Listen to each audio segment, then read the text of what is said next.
Ready, Alex, for questions? Yeah, do you want to do them here? Do you want to do them here, or do you want to go somewhere else and do your questions? Do you want to go like outside and do your questions? Yeah, sure.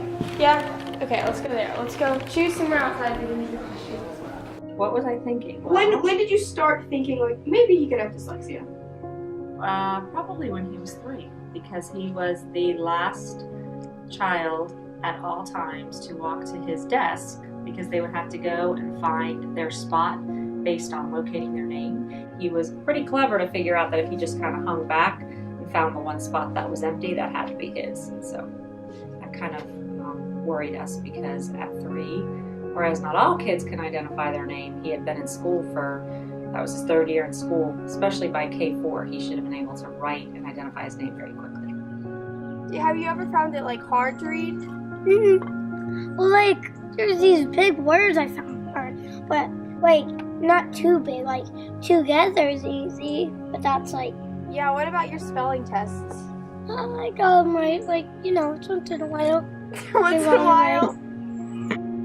What about writing? Do you like writing, Chatham? Yeah. You do? Because it's like something you can just. Is it hard for you to write ever, or is it pretty easy? No, pretty easy. Pretty easy? Because it's just like you write in your imagination. So like on your spare time you can write whatever you want to say. What kind of stories do you like to read? I remember when we wrote a story together, Chatham. Yeah, What was it I about? like to write stories about dinosaurs, and sometimes I like to write about like equations, like some like explosion stuff, and I mostly like writing about animals. Who teaches you the most? Like outside of school? Who helps you with homework and who tells you about things and who reads with you? Mom. Mom? Do you like reading with Mom? Yeah, she's pretty easy, understandable too. Does she read to you or do you read? I read with her. Well, K4 and so preschool and kindergarten, he was able to pick up on very difficult concepts, very creative, very verbal, had a good vocabulary, could comprehend if people read to him. But when it came to the simple task of saying, this is an A, this is the number 3, this is the letter W, that's what he struggled with, which is really a pretty basic skill to identify a letter or a number.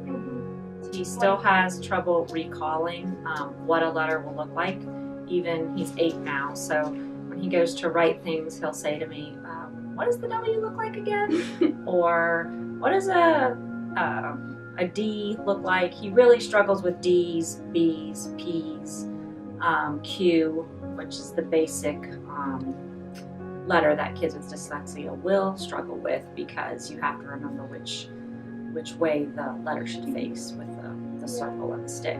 And then he doesn't only have dyslexia but dysgraphia. He does have So dysgraphia. that means like when you write stuff, He's very messy, but can write an incredible story.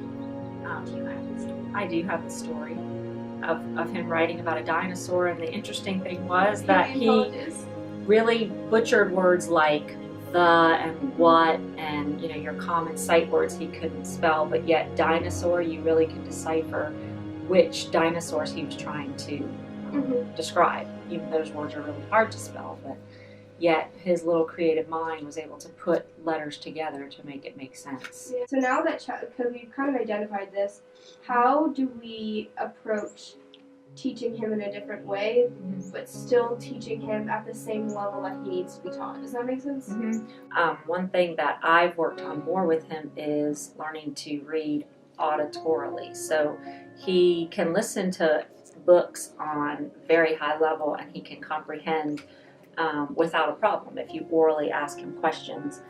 The struggle is that in classrooms, most of the time, we are asking kids to always read with their eyes and always write to answer questions or to be tested. But yet, you need to assess someone with dyslexia in a completely different manner.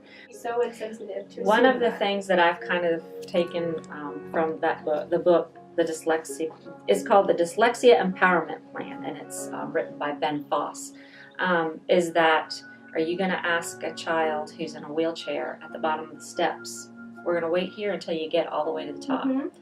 when they're never going to get there that way?